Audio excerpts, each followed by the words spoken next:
носом. Что надо делать? Первое, это ты вот берешь, вот здесь у нас вот сходятся суставы. Вот если резко это делать, неправильно делать, то можно сдвинуть даже сустав челюстной. Вот нижняя челюсть у нас подвижная.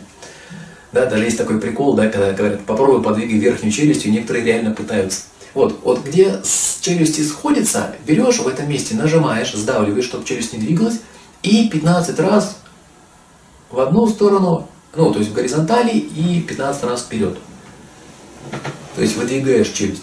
Потом 15 раз начинаешь челюстью двигать вот так и вот так. То есть не спеша, медленно, без резких движений. Если чувствуешь, что мышцы переутомились, прекращаешь, приступаешь к следующему, переходишь к упражнению. То есть перегружать их тоже не надо, чтобы спазмировались.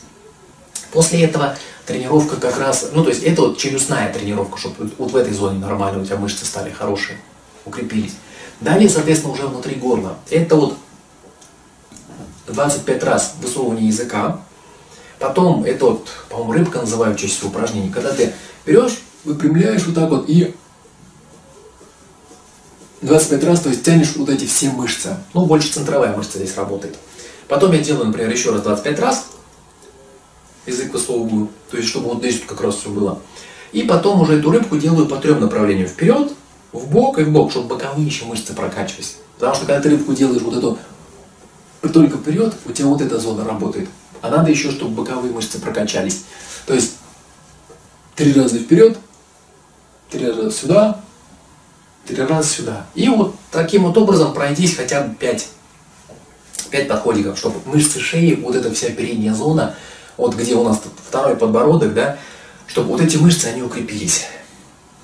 То есть мы прорабатываем вот всю вот эту внешнюю часть, плюс за счет вытягивания языка внутреннюю. Далее, после этого, на расслабление этих мышц челюсти, это вот такое жужжание, так, чтобы челюсть вибрировала. То есть закрытые зубы, ну, то есть полностью закрытый рот, то есть так, чтобы челюсти сжаты и они вибрировали. Потом, когда говоришь звук «а», когда вот вибрация происходит в самом горле. То есть вибрация, она расслабляет все эти мышцы вот в области челюсти за счет вибрации с сомкнутыми зубами. И внутри расслабляет. Далее, соответственно, я перехожу уже после этого к носу. То есть надо, чтобы нормально здесь были тоже мышцы, работали, кровь хорошо приходила.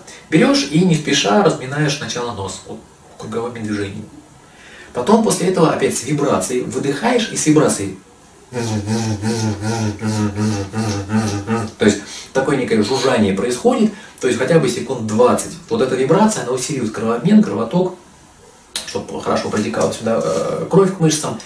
Далее после этого тоже выдыхаешь и постукиваешь по всему носу, то есть и верхнюю часть, вот где у нас, и мягкая часть. Твердая часть, мягкая часть. И выдыхаешь в этот момент. Ну, то есть секунд 20-30. То есть секунд 20-30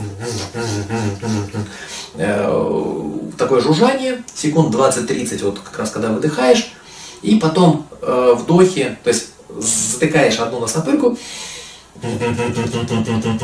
и выдыхаешь вот так вот с вибрацией. Вот все время, чтобы вибрация была. Потом и то же самое, секунд 20-30, хотя бы, чтобы на каждую ноздрю у тебя пришлось. То есть вот эти вибрации усиливают кровоток, укрепляют мышцы. Плюс ты еще постукивание тут делаешь, да, то есть все это разминаешь, двигаешь, чтобы тоже кровь улучшалась.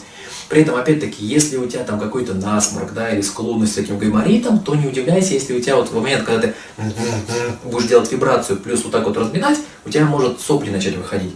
Это нормально, это нормальная ситуация. Вот. И за счет вот этих простейших упражнений, то есть если ты каждый день по чуть-чуть будешь делать, без экстрима, без перегрузок, они тогда восстанавливают, улучшают. То есть, во-первых, улучшается что-то это.